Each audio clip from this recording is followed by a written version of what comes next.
Durante menos de una hora, el 3 de mayo de 2007, un niño estuvo solo en un apartamento de vacaciones en el sur de Portugal. Cuando terminó esa hora, Madeleine ya no estaba. Lo que siguió fueron años de registros, sospechosos y titulares afirmando que la verdad estaba cerca. Hoy, casi 18 años después, el hombre descrito como el principal sospechoso está libre. La investigación sigue abierta. Nadie ha sido procesado. No existe una respuesta definitiva. Este caso suele llamarse casi resuelto. Para entender por qué esa etiqueta oculta más de lo que explica, necesitamos volver a la última noche antes de que comenzara el silencio. Es el año 2025. Han pasado casi 18 años desde que Madeleine McCann desapareció de un apartamento de vacaciones en el sur de Portugal. El caso sigue abierto. El hombre identificado por los fiscales alemanes como el principal sospechoso de su investigación ha sido liberado de prisión. Cumplió condena por violación no relacionada. No ha sido acusado por la desaparición de Madeleine McCann. No se ha presentado ninguna acusación. Las búsquedas recientes realizadas en la región del Algarve han finalizado. Las autoridades han confirmado que las operaciones tuvieron lugar. No han anunciado ningún descubrimiento que cambie el estatus legal del caso. En el Reino Unido, la investigación conocida como Operación Grange sigue existiendo, sigue financiado, sigue activo. No hay una fecha de finalización declarada públicamente. A lo largo de los años, funcionarios y medios de comunicación han descrito el caso como cerca de resolverse, a veces casi resuelto, pero en términos legales nada se ha cerrado. No hay cuerpo, no hay ninguna persona formalmente acusada, no hay veredicto, no existe un relato final de lo que le ocurrió al niño. Esta es la contradicción que aún define el caso. Existe un sospechoso, se han incautado objetos físicos, los investigadores han expresado su opinión y sin embargo el expediente sigue abierto. Para entender cómo un caso puede llegar a este punto, es necesario alejarse de todo lo que vino después. Para entender por qué la certeza nunca llegó, es necesario volver a una sola noche. Una noche que no comenzó con pánico. Una noche que no parecía inusual. Una velada que en ese momento se sentía ordinaria. Para entender por qué, casi 18 años después, todavía no hay respuesta, tenemos que volver a esa noche. Una noche que empezó de forma muy normal. A principios de mayo de 2007, la familia McCann estaba de vacaciones en Praia da Luz, un pequeño pueblo turístico en la región del Algarve, Portugal. Kate y Jerry McCann habían viajado desde el Reino Unido con sus 3 hijos. Madeleine tenía 3 años. Sus hermanos pequeños eran gemelos, ambos de 2 años. Se alojaban en el Ocean Club, un complejo vacacional conocido por atraer a familias con niños pequeños. Los apartamentos estaban organizados en edificios de poca altura. Los terrenos estaban abiertos. Los huéspedes se movían libremente entre unidades, piscinas, pasarelas y restaurantes. Los McCann no estuvieron solos en el viaje. Varias otras familias, todas amigas, se alojaban cerca. Compartían comidas por las tardes. Sus hijos seguían rutinas similares. Durante el día, las familias pasaban tiempo juntas en el resort. Por las tardes, tras acostar a sus hijos, los adultos comían juntos en un restaurante cercano dentro del complejo. El Tapas Bar estaba aproximadamente a 50 metros del apartamento McCann. Estaba lo suficientemente cerca como para volver en menos de un minuto. Desde algunas mesas se veía el edificio de apartamentos. Esta rutina se había seguido durante toda la semana. Cada noche, los adultos dejaban a sus hijos durmiendo en sus apartamentos y caminaban hasta el restaurante. Cada 15 minutos, uno de los padres se levantaba de la mesa para comprobar cómo estaban los niños. No fue una sola decisión tomada esa noche. Era un patrón que se repetía durante varios días. La noche del 3 de mayo de 2007, los niños McCann fueron acostados poco después de las 7 de la tarde. Madeleine dormía en una de las camas individuales de la habitación de los niños. Los gemelos dormían en camas cercanas. La ventana estaba cerrada, las contraventanas estaban bajadas. La puerta del apartamento estaba cerrada, pero no cerrada con llave. Alrededor de las 8:30 de la noche, Kate y Jerry McCann salieron del apartamento y se unieron a sus amigos en el Tapas Bar. Las revisiones comenzaron como siempre. Poco después de las 9 de la noche, uno de los adultos regresó al apartamento para comprobar cómo estaban los niños. Estaban dormidos. Nada parecía fuera de lugar. Alrededor de las 9:30 de la noche se realizó otra comprobación. De nuevo, no se reportó nada inusual. Alrededor de las 9:50, Jerry McCann regresó caminando al apartamento. Entró por la puerta principal y fue a la habitación de los niños. Más tarde dijo que notó que la puerta del dormitorio estaba un poco más abierta que antes. Revisó a los niños. Madeleine estaba en su cama. Los gemelos estaban durmiendo. Salió del apartamento y volvió al restaurante. A las 10 de la noche le tocó a Kate McCann comprobarlo. Volvió sola al apartamento. Entró por la puerta sin cerrar con llave. Fue directamente a la habitación de los niños. Los gemelos seguían durmiendo. Madeleine no lo estaba. Su cama estaba vacía. La manta fue tirada hacia atrás. La almohada estaba allí. La habitación estaba en silencio. Kate McCann se dio cuenta de que la ventana estaba abierta. La contraventana estaba levantada. Corrió de vuelta hacia el Tapas Bar y gritó que Madeleine había desaparecido. La gente se levantó de sus mesas, las sillas se movieron, las conversaciones cesaron, varios adultos corrieron hacia el apartamento. Las búsquedas comenzaron de inmediato, pero sin estructura. Amigos revisaron los caminos cercanos. El personal del resort fue alertado. Se contactó con seguridad. La policía portuguesa fue notificada poco después. En ese momento no hubo confirmación de que se hubiera cometido un delito.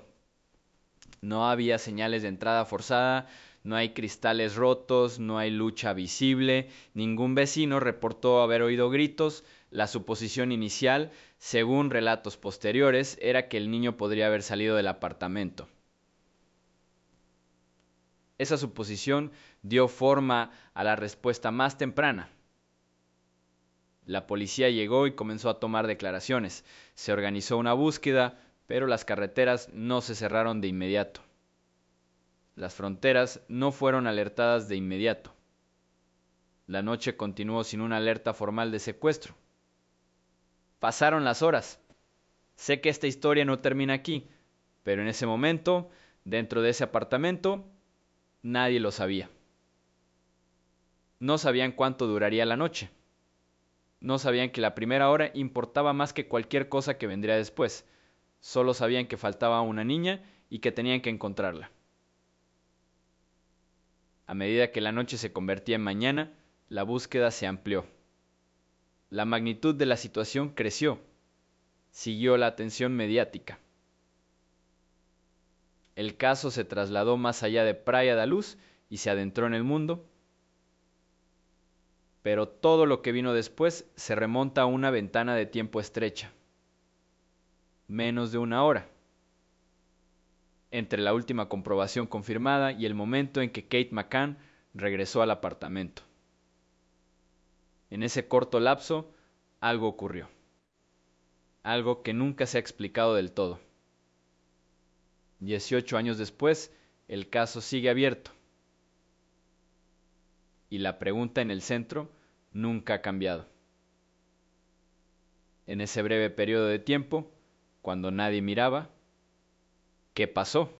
Cuando la policía portuguesa llegó al Ocean Club esa noche, la situación aún no estaba definida. Había un niño desaparecido, pero el suceso aún no había sido clasificado como un secuestro.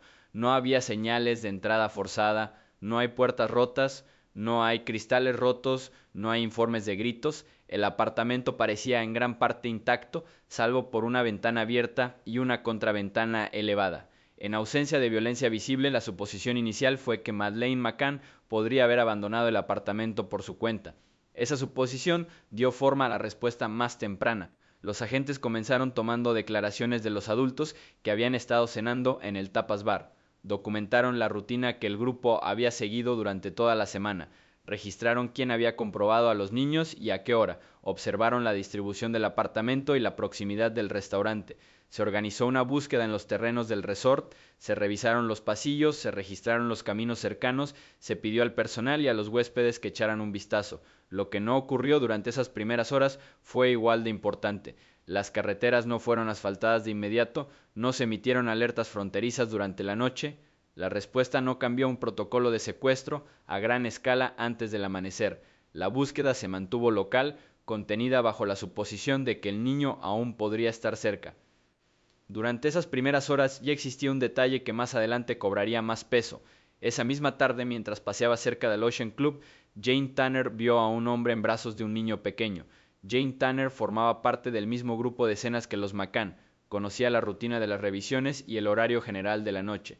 Más tarde describió haber visto a un hombre cruzando la carretera cerca de la zona turística. Sostenía a un niño en brazos. El niño parecía estar dormido. Lo que más le llamó la atención fueron los pies descalzos del niño, visibles bajo un pijama claro. El hombre no habló, no parecía apresurado ni alarmado. Siguió alejándose del resort. En ese momento el avistamiento no causó preocupación. Solo después de que se descubriera que Madeleine desaparecía, el recuerdo volvió con urgencia. Jane Tanner informó a la policía portuguesa de lo que había visto. Proporcionó una descripción del hombre, el niño, la ubicación y la hora aproximada. La distancia entre donde vio al hombre y el apartamento de los McCann era corta. Estaba dentro del área del Ocean Club. La declaración fue tomada y grabada, pero no cambió inmediatamente la dirección de la investigación. En ese momento los investigadores seguían bajo la posibilidad de que Madeleine hubiera salido del apartamento por su cuenta. El avistamiento no anuló esa suposición durante la noche. No se lanzó ninguna cacería inmediata según la descripción. Ningún sospechoso fue detenido ni identificado en esas primeras horas. El tiempo siguió pasando. Sí. Dentro del complejo la búsqueda continuó durante toda la noche. Los adultos se movían por los pasillos con linternas, se llamaron nombres. Las habitaciones estaban revisadas. Fuera del área inmediata había poca coordinación. La noche se acercó al amanecer sin un cambio decisivo de estrategia. Esta brecha se convertiría más tarde en uno de los aspectos más debatidos del caso, no porque demostrara lo que ocurrió, sino porque nunca podría revisitarse. Las oportunidades que hubo durante esas primeras horas ya se habían ido cuando llegó la certeza. Por la mañana la situación había cambiado. Madeleine McCann seguía desaparecida. La suposición de que se había alejado se volvió más difícil de sostener. La escala de la respuesta comenzó a expandirse. Al amanecer, los periodistas empezaron a aparecer en Praia da Luz. La historia avanzó rápidamente más allá del resort. Un niño británico de 3 años había desaparecido mientras estaba de vacaciones en el extranjero. Ese hecho por sí solo fue suficiente para atraer la atención internacional. Aparecieron cámaras cerca del apartamento. Los periodistas se reunieron fuera del Ocean Club. En cuestión de horas, el caso se convirtió en noticia mundial.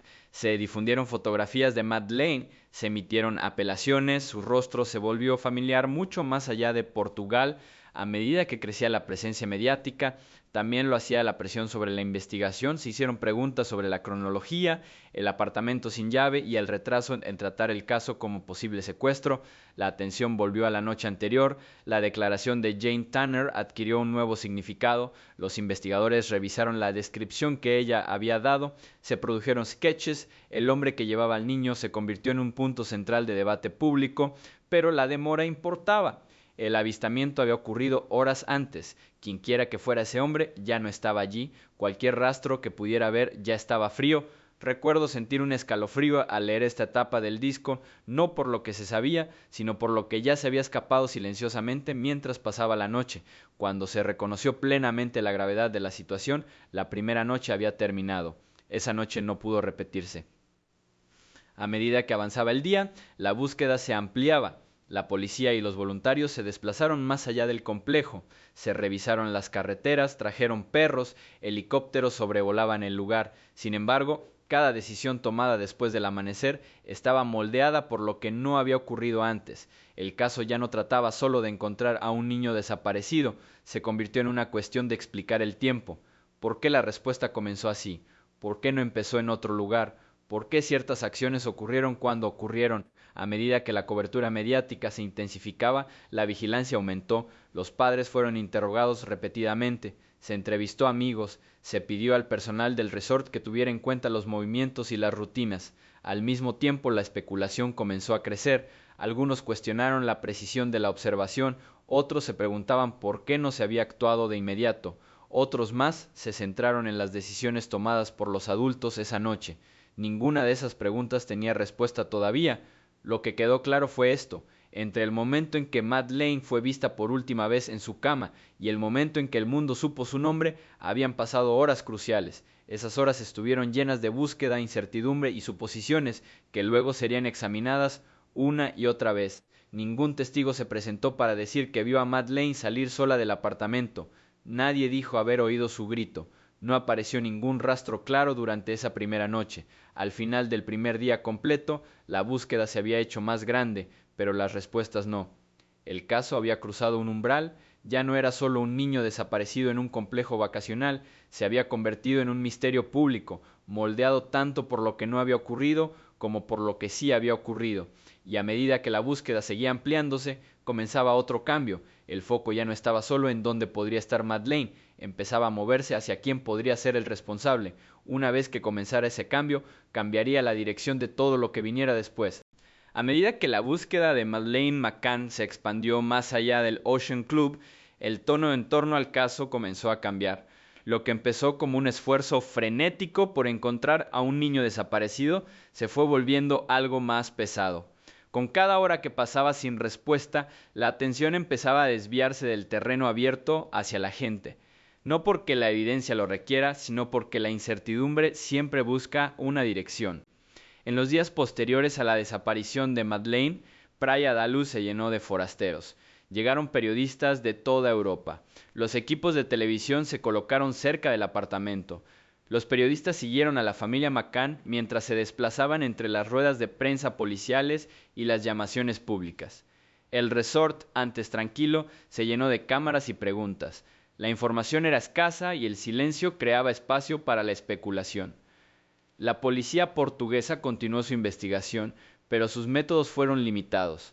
Por ley, no compartieron detalles de un caso en curso. Esto dejó un vacío. En ese vacío entraron rumores, suposiciones e interpretaciones. Cada pequeño detalle se examinaba una y otra vez. Cada decisión tomada esa noche se debatió públicamente. A medida que los días se convirtieron en semanas, la concentración se fue estrechando. La búsqueda de Madeleine no había dado resultados. La ausencia de un rastro claro llevó a los investigadores y al público a observar más detenidamente a quienes estaban más cerca del lugar. Fue en ese momento cuando un vecino empezó a llamar la atención. Un hombre británico que vivía cerca del Ocean Club fue interrogado por la policía. Hablaba portugués. Conocía bien la zona. Había estado presente en el resort después de que Madeleine desapareciera. Ofreció ayuda a periodistas, colaborando con la traducción y el contexto local. Para algunos, este comportamiento parecía cooperativo, para otros parecía inusual. Pronto, su nombre apareció en los medios de comunicación. Se le describió como alguien con conocimiento local que se había involucrado en la situación que se desarrollaba. Testigos afirmaron haberle visto cerca del complejo de apartamentos después de que se reportara la desaparición de Madeleine. Estas afirmaciones se repitieron, a veces sin confirmación, a medida que la historia se difundía. La policía lo nombró formalmente como sospechoso. El anuncio fue breve, el impacto fue inmediato. Por un momento, la atención se apartó de la familia McCann. Los titulares llevaban un nuevo nombre. Las cámaras se movieron, siguió la atención. La idea de que una persona cercana pudiera ser responsable ofrecía algo que el caso había carecido hasta ahora: una dirección. Pero esa dirección no duró. El hombre negó cualquier implicación. Su familia disputaba las afirmaciones sobre sus movimientos. Con el tiempo, los investigadores no pudieron relacionarlo con la desaparición de Madeleine mediante pruebas físicas. Finalmente, fue exonerado y retirado de sospechas. No se presentaron cargos. El caso volvió a avanzar, dejando tras de sí otro capítulo sin respuesta. A medida que un sospechoso desaparecía de la vista, la atención pública comenzó a volverse hacia adentro, volviendo a la familia en el centro del caso. Las mismas preguntas que al principio circulaban en silencio se hicieron más fuertes. ¿Por qué dejaban a los niños solos? ¿Por qué el apartamento estaba sin llave? ¿Por qué tardó en escalar la respuesta? Estas preguntas no eran nuevas, pero ahora se formulaban con mayor fuerza. Los comentaristas debatieron la responsabilidad. Desconocidos intervinieron desde lejos. La historia dejó de tratar lo que pudo haber ocurrido durante la hora perdida y más de decisiones tomadas antes de ella. El cambio fue sutil pero significativo. La búsqueda de Madeleine seguía en curso, pero la narrativa en torno al caso estaba cambiando. La simpatía coexistía con la sospecha. El apoyo existía junto con la duda. Dentro de la investigación, la presión aumentaba. La policía continuó entrevistando a personas vinculadas al complejo. Se interrogó al personal. Se pidió a los invitados que justificaran sus movimientos. Las líneas temporales se reconstruyeron una y otra vez. Se señaló cada inconsistencia, por pequeña que fuera. La familia McCann permaneció en Praia da Luz, continuando con las apelaciones públicas. Hablaron con los medios. Pidieron información. Se aferraban a la esperanza de que alguien hubiera visto algo y aún no se hubiera presentado. Al mismo tiempo, el tono de la cobertura cambió aún más. Los periódicos sensacionalistas británicos empezaron a publicar historias cada vez más especulativas. Los titulares sugerían escenarios sin confirmación. Se citaron fuentes anónimas. El lenguaje se volvió más agudo. La línea entre investigación y comentario se difuminó. Dentro del expediente, el foco se intensificó aún más. La atención pasó de la posibilidad de un intruso desconocido a las acciones de quienes estaban dentro del complejo de apartamentos esa noche. La ausencia de un sospechoso claro hacía que la cercanía se sintiera significativa. Esto no fue resultado de un solo descubrimiento, fue fruto del tiempo. Cuando no llegan respuestas, la presión aumenta. Cuando la presión aumenta, el escrutinio sigue caminos familiares.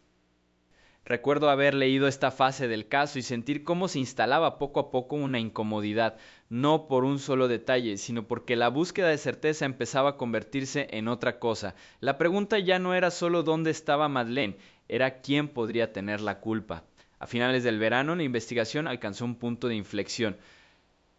La atención de la policía cambió de forma decisiva. La familia que había estado buscando a su hija se encontró ahora bajo un examen más detallado. Este cambio no vino acompañado de una explicación pública, llegó de forma discreta a través de procedimientos y designaciones legales que pronto se harían públicas. La atmósfera alrededor del caso se volvió más densa, la esperanza de una resolución rápida se desvaneció, en su lugar apareció algo más frío. La búsqueda continuó, pero su forma había cambiado. El caso ya no trataba solo de encontrar a un niño desaparecido, se estaba convirtiendo en una prueba de narrativas, versiones en competencia de eventos, interpretaciones en competencia de la misma noche.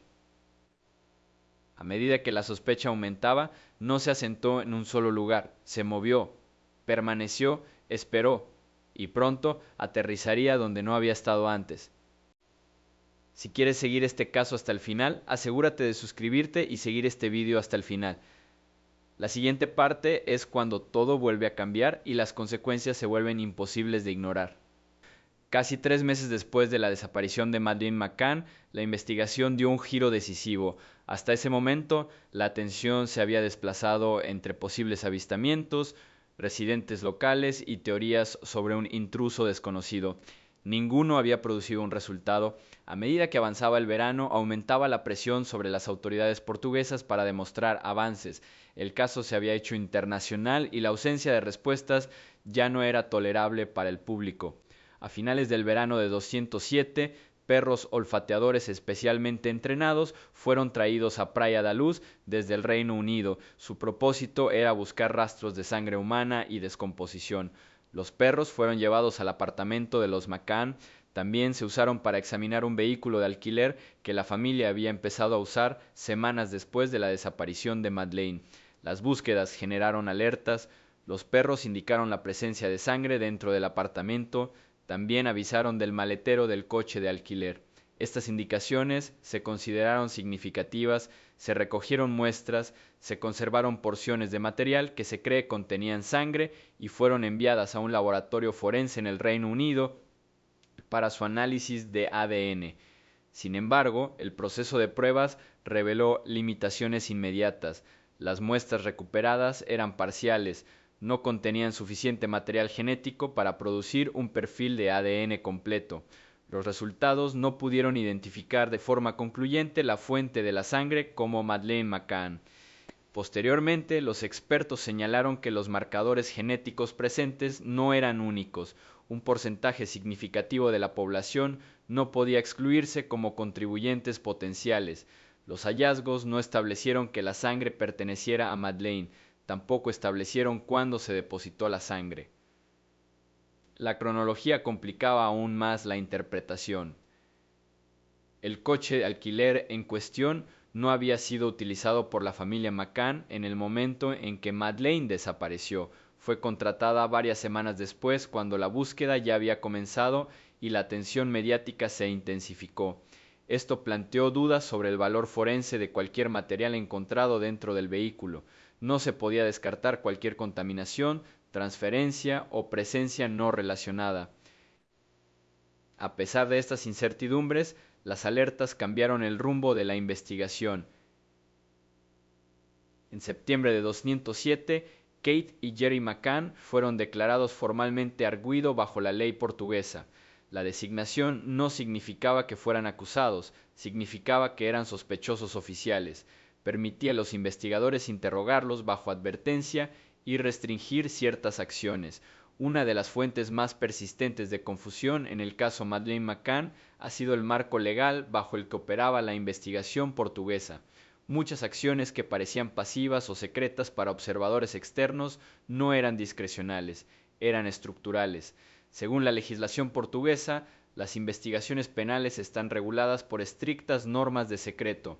Una vez que un caso entra en la fase formal de investigación, la policía tiene prohibido legalmente divulgar detalles al público. Este secretismo está diseñado para proteger la integridad de la investigación, prevenir la contaminación de pruebas y salvaguardar los derechos de las personas que puedan ser acusadas posteriormente. Dentro de este sistema, la designación de arguido tiene un significado jurídico específico. Un arguido no se acusa. El estatus otorga al individuo protecciones legales adicionales, incluyendo el derecho a guardar silencio y el derecho a acceder a un abogado. También impone límites a lo que la policía pueda decir públicamente sobre el caso. Una vez que Kate y Jerry McCann fueron declarados arguido, la investigación entró en una fase en la que la transparencia estaba limitada legalmente.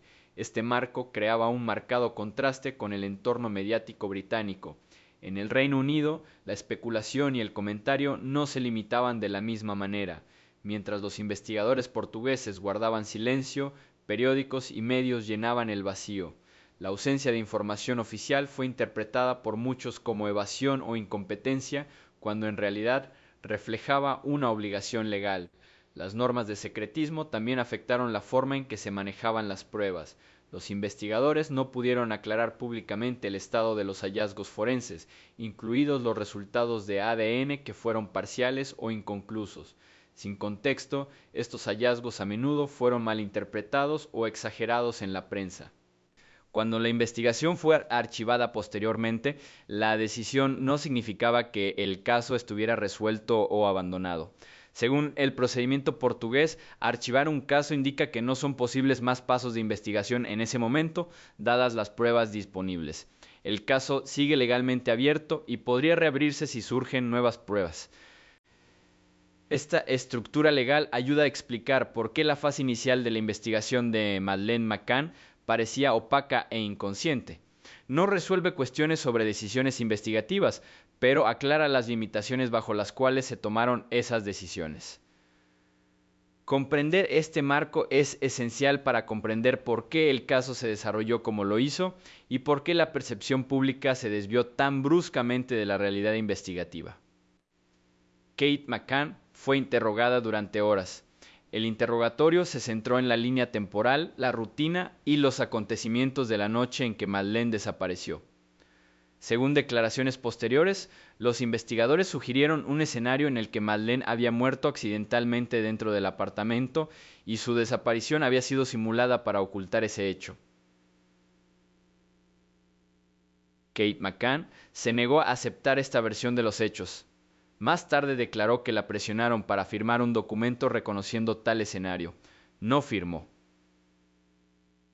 También se interrogó a Jerry McCann. Ambos padres negaron cualquier implicación en la desaparición de su hija. La designación de los padres como sospechosos supuso un cambio profundo. La búsqueda de Madeleine continuó, pero el foco de escrutinio se había vuelto hacia adentro. Las personas que pedían ayuda ahora eran interrogadas como posibles autoras. Al mismo tiempo, el proceso legal permitió a la familia McCann abandonar Portugal. Poco después de ser declarados arguido, se les permitió regresar al Reino Unido con sus 2 hijos restantes. La imagen de la familia abandonando Praia da luz sin Madeleine se difundió rápidamente por los medios. En el Reino Unido, la cobertura se intensificó. Los tabloides británicos publicaron portadas sugiriendo culpabilidad. Se citaron fuentes anónimas. Los titulares implicaban conclusiones que los investigadores no habían alcanzado. Los escenarios se presentaron como casi certezas, a pesar de la falta de cargos. El lenguaje utilizado era a menudo absoluto. La duda se presentó como prueba. La especulación se repitió hasta que se sintió establecida. La familia McCann se convirtió en objeto de atención constante. Los periodistas se reunieron frente a su casa. Los fotógrafos lo seguían en público. Sus declaraciones fueron diseccionadas línea por línea. Analizaron sus expresiones. Sus elecciones fueron juzgadas. La investigación continuó, pero se desarrolló bajo una tormenta mediática. La policía portuguesa no publicó pruebas adicionales que respaldaran un caso contra los padres. Los resultados forenses siguieron siendo inconclusos. No se encontró ningún cuerpo. No surgieron testigos que describieran un accidente o un encubrimiento. Y, sin embargo, la sospecha persistía. Con el paso de los meses, centrarse en los padres no produjo una solución. La teoría sugerida durante el interrogatorio no pudo ser fundamentada. Las pruebas no avanzaron más allá de lo que ya se había revelado. En julio de 2008, casi un año después de la desaparición de Madeleine, las autoridades portuguesas retiraron el estatus de arguido a Kate y Jerry McCann. La misma decisión se aplicó al sospechoso local anterior. La investigación fue efectivamente archivada. El anuncio fue breve. No hubo disculpas. No hubo explicación para el cambio. El caso fue archivado. Para entonces, el daño ya estaba hecho. Los padres habían pasado meses bajo sospecha. Sus nombres habían estado permanentemente ligados a la especulación. La investigación se había estancado. La primera gran fase del caso había terminado sin respuestas. La búsqueda de Madeleine no tuvo éxito. El intento de resolver el caso mediante la sospecha hacia quienes le rodeaban también había fracasado. Lo que quedaba era un expediente lleno de preguntas sin respuesta y una creciente sensación de que algo fundamental había salido mal al principio. A medida que la investigación inicial se derrumbaba bajo su propio peso, el caso entró en un largo periodo de silencio. No se quedaría allí. En los años siguientes, otros intervinieron, reabrirían viejas preguntas y empezarían de nuevo desde el principio. Pero eso vendría después. Por ahora, la primera investigación había terminado. Y eso no había dejado el caso más cerca de la verdad que de donde empezó. En julio de 2008, las autoridades portuguesas cerraron formalmente su investigación sobre la desaparición de Madeleine McCann. Kate y Jerry McCann fueron exonerados de sospechosos. El sospechoso local anterior también fue exonerado. La decisión se anunció sin ceremonia. No hubo explicación detallada de lo que se había descartado o qué preguntas quedaban sin respuesta. El caso no se resolvió, Estaba archivado, lo que siguió no fue resolución sino ausencia. Durante varios años no hubo una investigación policial activa, no hay búsqueda coordinada, no hay una reevaluación formal. Madeleine McCann seguía desaparecida, pero la maquinaria de las fuerzas del orden ya no estaba visiblemente activa. El caso existía como un expediente, no como un proceso.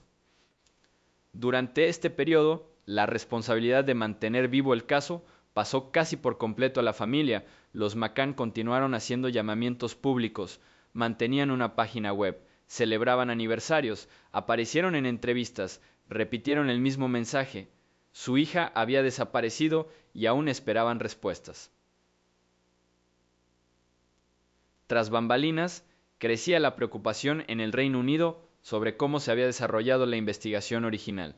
Exfuncionarios de las fuerzas del orden y especialistas en protección infantil comenzaron a revisar el caso utilizando únicamente lo que estaba disponible públicamente. No tenían acceso a pruebas confidenciales, sin embargo lo que vieron fue un patrón de retraso, fragmentación y falta de coordinación. Una de las figuras más vocales fue Jim Gamble, un antiguo alto funcionario de la policía británica y exdirector del Centro de Explotación Infantil y Protección en Internet. Gamble cuestionó públicamente si las primeras horas y días tras la desaparición de Madeleine se habían gestionado con suficiente urgencia. Señaló el retraso en el tratamiento del caso como un posible secuestro. Destacó la falta de alertas fronterizas inmediatas. Cuestionó si toda la inteligencia disponible se había utilizado en el momento adecuado. Gamble y otros se centraron repetidamente en un mismo tema: datos de móviles. En 2007, los registros de teléfonos móviles no se examinaron de forma exhaustiva durante la fase inicial de la investigación. Las solicitudes se retrasaron, los periodos de retención eran limitados. Cuando los investigadores empezaron a centrarse en los datos telefónicos, algunos registros ya no estaban disponibles. La información potencialmente crítica había caducado. Los datos del teléfono podrían haber mostrado qué dispositivos estaban activos cerca del Ocean Club durante la hora perdida. Podría haber revelado patrones de movimiento, podría haber reducido el número de jugadores al principio. Esas oportunidades ya habían pasado. Estas preocupaciones no desaparecieron. A 2011, la presión pública y política en el Reino Unido llegó a un punto en el que la inacción ya no era aceptable. La Policía Metropolitana anunció que reabriría el caso. La nueva investigación se llamó Operación Grange.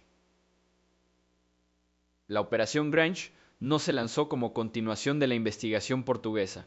Desde el principio se presentó como una reseña, un reinicio. Los detectives británicos tenían la tarea de examinar cada detalle conocido como si el caso fuera nuevo. Reconstruyeron la línea temporal minuto a minuto. Revisaron todas las declaraciones. Compararon relatos dados en 2007 con los dados años después. Buscaban inconsistencias, no para asignar culpas, sino para entender dónde terminaba la certeza y comenzaba la suposición. Desde el principio, la Operación Grange identificó 3 escenarios generales. La primera era que Madeleine había salido del apartamento y había sufrido daño. La segunda era que había sido secuestrada por alguien que deliberadamente atacaba a niños. La tercera fue que un robo o allanamiento había salido mal, lo que resultó en que la secuestraran. Cada escenario permanecía abierto. Ninguno fue desestimado sin pruebas. La revisión puso de manifiesto lo desconectada que había sido la investigación original. La responsabilidad había cambiado entre agencias. La información no siempre se había compartido. Las pistas se perseguían de forma aislada en lugar de como parte de una estrategia unificada. La Operación Grange intentó corregir eso consolidando todos los datos disponibles en un único marco. Los investigadores examinaron a delincuentes conocidos que habían vivido o viajado por el Algarve en ese momento. Revisaron antecedentes penales, estudiaron patrones de otros casos de secuestro infantil, reanalizaron datos de viajes, registros de alquiler y declaraciones de testigos. también se enfrentaron a un volumen abrumador de avistamientos reportados. A lo largo de los años se han presentado miles de informes de todo el mundo. Se reportaron niños parecidos a los Madeleine en España, Francia, Marruecos, Italia y más allá. Cada informe generaba esperanza. Cada una requería investigación. Ninguno de ellos llevó a ninguna parte. La escala global de estos informes ilustró tanto el alcance del caso como su dificultad. La imagen de Madeleine se había hecho familiar para millones. La familiaridad creaba parecido. El parecido creaba pistas falsas.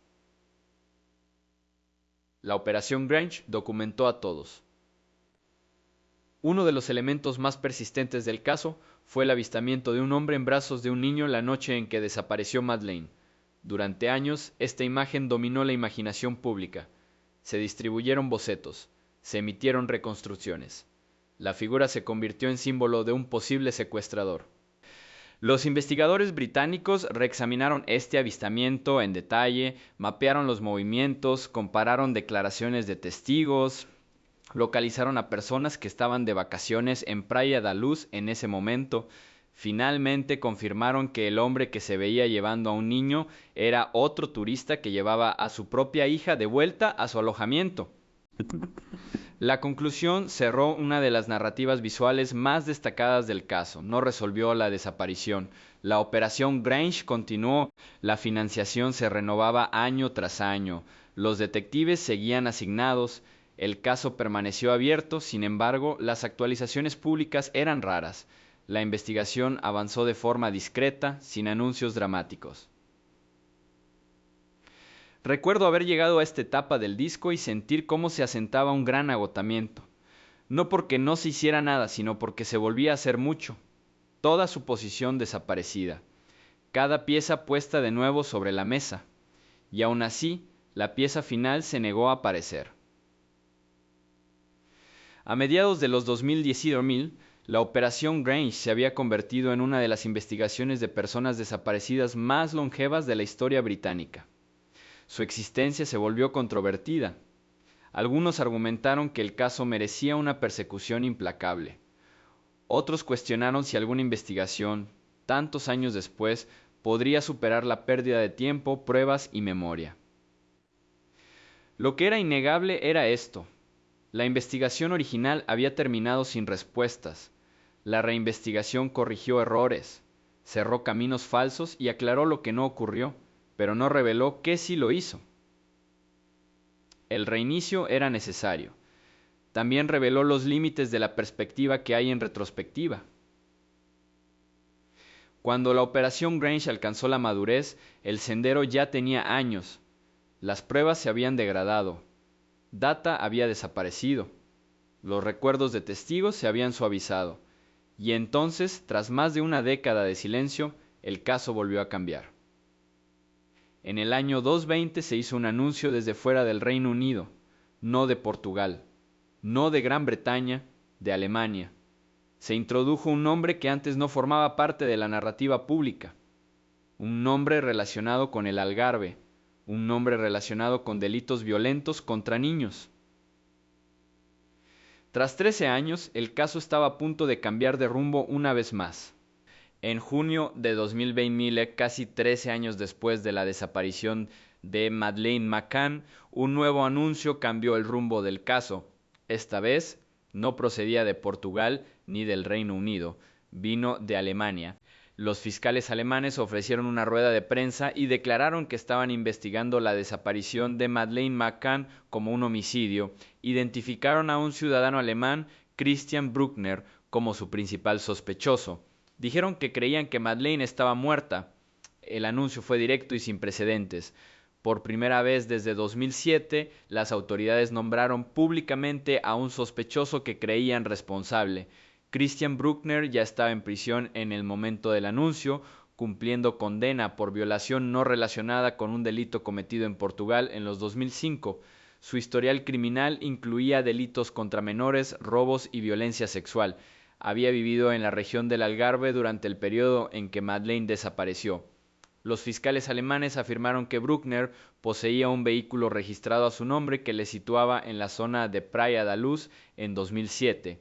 También afirmaron que su teléfono móvil había estado activo cerca del Ocean Club la noche en que Madeleine desapareció. Los datos telefónicos se convirtieron en el centro de la nueva narrativa. Los registros indican que Bruckner recibió una llamada poco antes de la hora estimada en que Madeleine desapareció. La identidad del llamante no fue revelada públicamente. Los fiscales describieron la llamada como significativa. Los investigadores también revelaron que Bruckner había trabajado de forma esporádica como manitas y había cometido robos en resorts vacacionales. Este detalle coincidía con uno de los escenarios previamente examinados por la Operación Grange, que afirmaba que Madeleine podría haber sido capturado durante un allanamiento.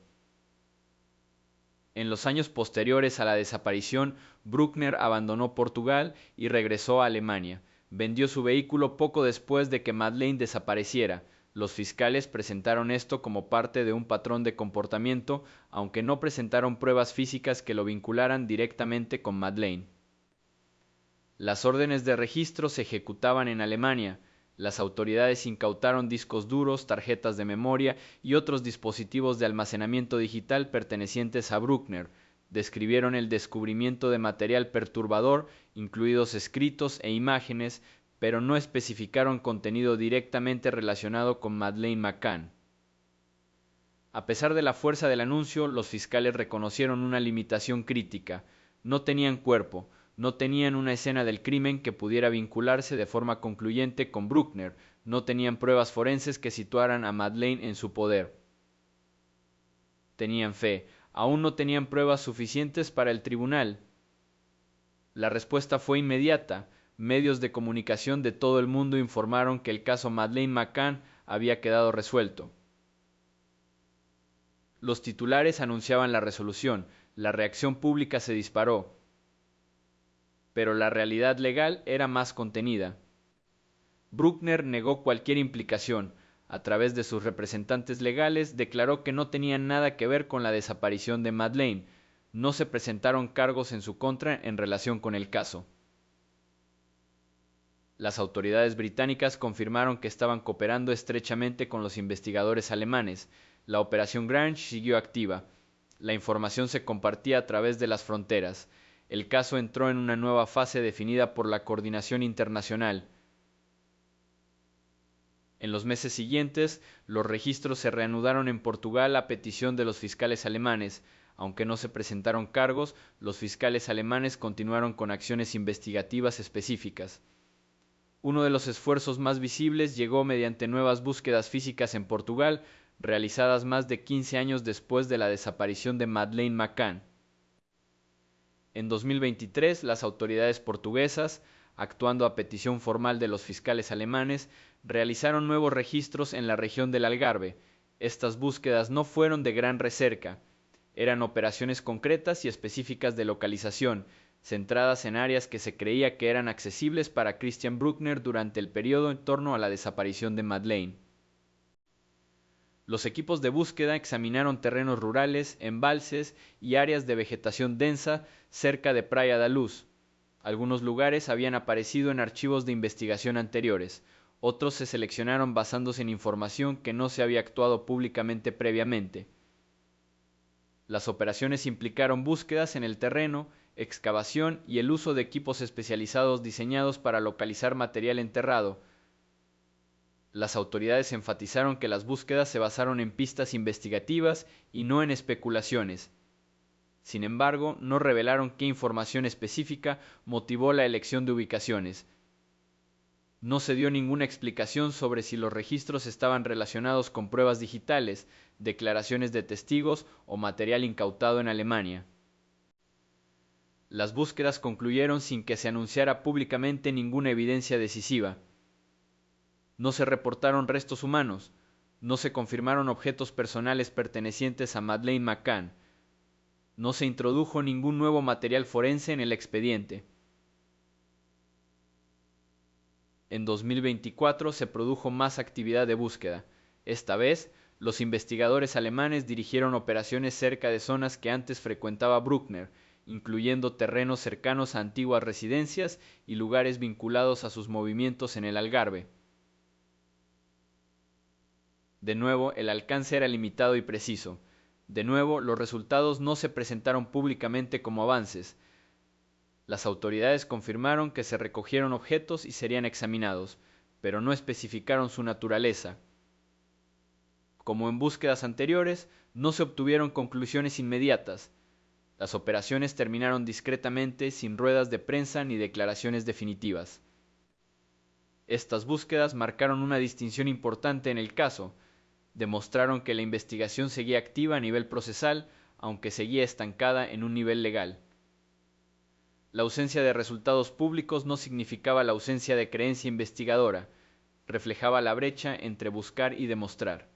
Para los observadores, el silencio tras cada operación tenía peso. Cada registro sugería que los investigadores creían que aún quedaba algo por encontrar. Cada conclusión sin confirmación reforzaba la realidad de que la creencia por sí sola no podía cerrar el caso. Las búsquedas renovadas subrayaron una tensión central que ahora define la investigación de Madeleine McCann. Incluso con la cooperación internacional, las herramientas forenses modernas y los esfuerzos físicos renovados, el paso del tiempo siguió limitando lo que podía recuperarse. El suelo había cambiado. Las pruebas, si alguna vez existieron, pueden ya no haber sobrevivido. Y sin material que resistiera el escrutinio forense y legal, el caso permaneció exactamente donde había estado durante años, abierto, activo y sin resolver. Los registros no produjeron pruebas confirmadas públicamente. Al mismo tiempo, Bruckner fue juzgado en Alemania por delitos sexuales no relacionados. En el año 2024 fue absuelto de varios cargos relacionados con delitos sexuales no relacionados con Madeleine McCann. El tribunal dictaminó que las pruebas no eran suficientes para condenar. Este resultado afectó la percepción pública. Para algunos, eso planteó dudas sobre la solidez del caso en su contra. Para otros, puso de manifiesto la dificultad de procesar delitos cometidos años atrás sin pruebas físicas. Los fiscales alemanes mantuvieron su posición. Continuaron afirmando que Bruckner fue responsable de la muerte de Madeleine. También reconocieron que cumplir con el estándar legal requerido para presentar cargos seguía siendo un desafío. Con el paso del tiempo surgió otra realidad. La condena de prisión de Bruckner fue limitada. En los 2025, tras cumplir su condena por 2005, Bruckner fue puesto en libertad. No fue acusado en el caso Madeleine McCann, salió libre. El lanzamiento marcó un momento significativo. Por primera vez desde que fue identificado públicamente como el principal sospechoso, Bruckner ya no estaba recluido. El caso seguía abierto. La creencia permaneció, el estatus legal no cambió. La operación Grange continuó recibiendo financiación. Los fiscales alemanes afirmaron que seguían buscando pruebas. Las autoridades portuguesas siguieron participando en una cooperación limitada. Sin embargo, la brecha entre la convicción investigadora y la certeza de la fiscalía persistía. El caso se encontraba en una encrucijada familiar. Existía un sospechoso, se había formado una narrativa, se habían realizado búsquedas, se habían incautado materiales, años de trabajo convergieron en un solo individuo, y aún así no hubo acusación formal, sin juicio, sin veredicto. Al cerrar este capítulo, el caso entró en otra fase incierta. El foco se había reducido drásticamente, pero la línea de meta seguía fuera de su alcance. La cuestión ya no era si los investigadores creían saber lo que había pasado. La cuestión era si esa creencia podría alguna vez transformarse en prueba. Si quieres seguir el caso a medida que se desarrolla, asegúrate de suscribirte al canal. Si tienes opiniones, preguntas o información que consideres relevante, deja un comentario abajo. En la siguiente parte examinamos qué ocurre cuando un caso llega a esta etapa y aún no se cierra, y por qué algunas investigaciones permanecen sin resolver durante décadas. Cuando Christian Bruckner salió de prisión, la desaparición de Madeleine McCann ya había pasado por más fases de investigación que la mayoría de los casos penales. Había pasado del trabajo policial local en Portugal a la cooperación internacional, de la sospecha pública a la renovada creencia, del silencio a la renovación de registros. Y aún así, seguía abierto. Para la familia McCann, los años posteriores al anuncio alemán no trajeron una resolución. Cada comunicado oficial que sugería progreso fue seguido de largos periodos sin movimiento visible. Cada nueva búsqueda aumentaba expectativas, solo para terminar en silencio. La ausencia de cargos significaba que no había momento de ajuste de cuentas legal, ni sala de juicio donde pudieran responderse las preguntas bajo juramento. Los hermanos menores de Madeleine crecieron hasta la edad adulta, con el caso siempre presente pero nunca explicado. Para ellos, la desaparición no era un recuerdo, era una condición. Algo que existía antes de que tuvieran edad suficiente para entenderlo y que permaneció mucho después. En Praia da Luz, el club oceánico continuó operando. Las familias llegaron y se marcharon. Los niños jugaban en las mismas zonas. La vida retomó su ritmo ordinario, pero el caso nunca se desvinculó completamente del lugar. El apartamento seguía siendo conocido no por quién se quedó allí después, sino por quién desapareció de él. La ubicación quedó grabada en la memoria pública, incluso con el paso de los años. Para las fuerzas del orden, el caso se convirtió en algo completamente distinto. La Operación Grange siguió activa, pero su naturaleza cambió con el tiempo. Ya no se parecía a una búsqueda urgente. Se convirtió en una operación de revisión a largo plazo. Los detectives evaluaron la nueva información cuando llegó. Mantenían contacto con agencias extranjeras. Preservaban la capacidad de actuar si surgía algo realmente nuevo. La financiación para la investigación continuó revisándose anualmente. Cada renovación venía con la misma pregunta implícita: si quedaba suficiente para justificar continuar, si aún existía la posibilidad de una resolución. Miles de pistas siguieron llegando a lo largo de los años. Algunos venían de personas que creían haber visto a Madeleine. Otros procedían de personas que afirmaban tener conocimiento de crímenes, confesiones o lugares. Cada consejo tenía que ser evaluado. La mayoría fueron descartados. Ninguno aportó las pruebas necesarias para avanzar con el caso. La investigación alemana se enfrentó a un dilema paralelo. Los fiscales continuaron afirmando públicamente que creían que Madeleine McCann había muerto y que Christian Bruckner era el responsable. Al mismo tiempo, reconocieron que no poseían pruebas lo suficientemente sólidas para presentar cargos. Esta brecha entre la creencia y la acusación se convirtió en la tensión definitoria del caso. En el discurso público, el caso a menudo parecía resuelto. En la realidad legal, no lo era. No se había recuperado ningún cuerpo. Ningún testigo se había presentado con conocimiento directo de un delito.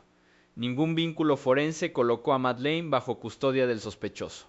No se cumplieron los estándares requeridos para la acusación. El paso del tiempo solo amplió esta brecha. La evidencia física, si es que alguna vez existió, se había degradado. Los paisajes habían cambiado. Las zonas registradas años después ya no eran las mismas que en 2007. La memoria se había desvanecido. Los testigos luchaban por recordar detalles precisos de una noche ya pasada. Esto no era exclusivo del caso Madeleine McCann. Era una realidad estructural de investigaciones a largo plazo. Una vez que las ventanas tempranas críticas pasan sin resolución, los esfuerzos posteriores deben actuar contra la erosión en lugar de la claridad. El caso también puso de manifiesto los límites de la cooperación internacional. Aunque las autoridades británicas, portuguesas y alemanas compartían información, cada una operaba dentro de su propio marco legal. Las pruebas recogidas en un país no siempre se traducen claramente en otro. Los umbrales de la fiscalía diferían. La jurisdicción complicaba la toma de decisiones. El público a menudo asumía que la cooperación significaba certeza. En realidad, significaba complejidad. Con el paso de los años, el caso empezó a ocupar un lugar diferente en la conciencia pública. Ya no era solo una investigación de un niño desaparecido. Se convirtió en un símbolo de pérdida no resuelta, un recordatorio de que no todos los casos llegan a una conclusión. Para la familia McCann, esto significaba vivir sin cierre mientras permanecían en el ojo público. Cada aniversario renovaba la atención. Cada rumor reavivaba la especulación. El silencio nunca duraba. El coste emocional de esa resistencia rara vez era visible en las declaraciones oficiales, pero estaba implícito en la persistencia del caso en sí. buscando sin encontrar, esperar sin resolver. La ausencia de una conclusión también influyó en la forma en que se discutió el caso. Algunos consideraron esencial la continuación de la investigación. Otros se cuestionaron si prolongaba el sufrimiento sin ofrecer respuestas. El debate en sí reflejaba incomodidad e incertidumbre. En los sistemas de justicia penal basados en pruebas, los casos sin resolver generan tensión. Se resisten a cerrar la narrativa, obligan a reconocer la limitación. El caso Madeleine McCann se sitúa firmemente en ese espacio. Los investigadores pueden sospechar, pueden creer, incluso pueden ser convencidos. Pero creer no equivale a evidencia, evidencia no equivale a prueba, y la prueba, sin la cual no se puede llegar a una conclusión legal, sigue ausente. Esta realidad no significa que el caso haya fracasado, significa que el caso ha llegado al límite de lo que los sistemas diseñados para la resolución pueden ofrecer.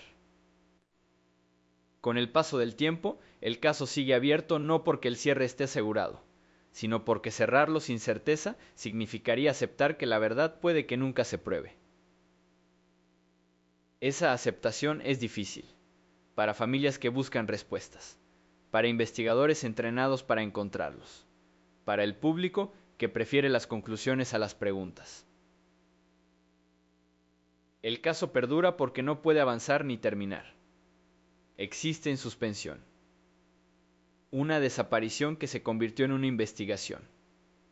Una investigación que se convirtió en un proceso que ahora existe sin resolución. Y en esa suspensión, el hecho central permanece sin cambios. Un niño se fue a dormir. Pasó una hora. En algún momento toda investigación llega a un límite, no porque las personas implicadas dejen de importarles, sino porque el tiempo transforma lo que es posible. El caso Madeleine McCann alcanzó ese límite lentamente a lo largo de años, sin un solo momento que marcara el final. Lo que siguió no fue un cierre, sino una continuación. Para la familia McCann, continuar significaba vivir con una ausencia que nunca se asentó en el pasado. Los aniversarios pasaban y venían, la atención mediática aumentó y se desvaneció. Aparecieron declaraciones oficiales y luego desaparecieron de nuevo. A lo largo de todo eso no hubo transición de buscar a saber, solo había espera. El nombre de Madeleine se hizo conocido en todo el mundo. Su fotografía apareció en carteles, reportajes de prensa, documentales y documentos judiciales no relacionados con su caso. Se convirtió en una de las niñas desaparecidas más reconocibles de la historia moderna, pero reconocimiento no equivale a resolución. Para su familia, el caso nunca fue simbólico, era la vida diaria moldeada en torno a la incertidumbre. Casos como este revelan lo frágil que es realmente la idea de cierre. Los sistemas de justicia están diseñados para resolver cuestiones mediante pruebas y procesos.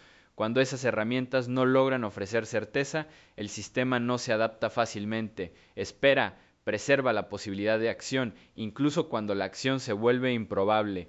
El caso Madeleine McCann muestra lo decisivas que son las primeras horas de una desaparición. Las investigaciones dependen de la rapidez, la evidencia depende de la preservación, la memoria depende de la inmediatez. Cuando esos elementos se desvanecen, aunque sea brevemente, las consecuencias pueden ser permanentes. Una vez que la primera noche pasó sin claridad, todos los esfuerzos posteriores tuvieron que luchar contra la erosión. Es tentador buscar un solo momento en el que todo salió mal, una decisión perdida, una respuesta tardía, una suposición errónea, pero los casos largos rara vez colapsan por un solo error, se deshacen acumulando, a través de pequeños retrasos que se acumulan, a través de una coordinación que nunca termina de alinearse, con el tiempo haciendo lo que siempre hace. Este caso también obliga a distinguir claramente entre creencia y demostración. Los investigadores pueden creer que entienden lo que ocurrió, el público también puede creerlo, pero la creencia no tiene peso en los tribunales. La prueba debe ser comprobada, impugnada y defendida. Sin ella, por muy convincente que sea una narrativa, un caso no puede cerrarse legalmente. Esa distancia puede ser profundamente incómoda, no deja espacio para un final limpio, se resiste a la estructura que la gente espera de las historias.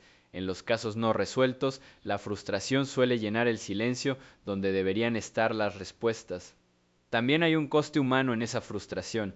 La especulación puede parecer inofensiva, pero tiene consecuencias. El caso Madeleine McCann demuestra lo rápido que la sospecha puede aferrarse a las personas y lo difícil que es eliminarla una vez que se afianza. Las acusaciones repetidas sin pruebas pueden moldear la percepción pública de forma permanente, incluso cuando las investigaciones avanzan. Desde una perspectiva educativa, las lecciones de este caso son fundamentadas y prácticas, se refieren a la seguridad infantil, tratan sobre la supervisión y la evaluación de riesgos, se preocupan por lo fácil que puede ser la rutina normal para crear puntos ciegos. También se refieren a cómo el público juzga las investigaciones antes de que se establezcan los hechos. Hay otra lección también, que no todos los casos pueden resolverse, incluso con cooperación internacional, tecnología avanzada y años de esfuerzo. Esta realidad es difícil de aceptar, pero es esencial reconocerla.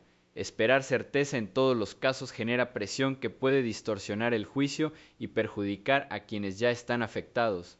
Me encuentro volviendo a una incomodidad silenciosa al revisar este caso.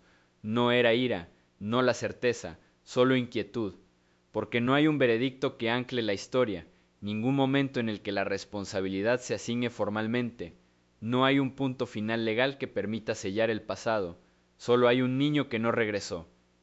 Ese hecho existe independientemente de teorías, sospechosos y creencias, permanece sin cambios independientemente de cuántas veces se reabra o reconsidere el caso. Todo lo demás se mueve alrededor de esa ausencia. Para los espectadores que han seguido este caso durante años, la falta de cierre puede resultar agotadora. Para quienes lo encuentren por primera vez, puede resultar desorientador.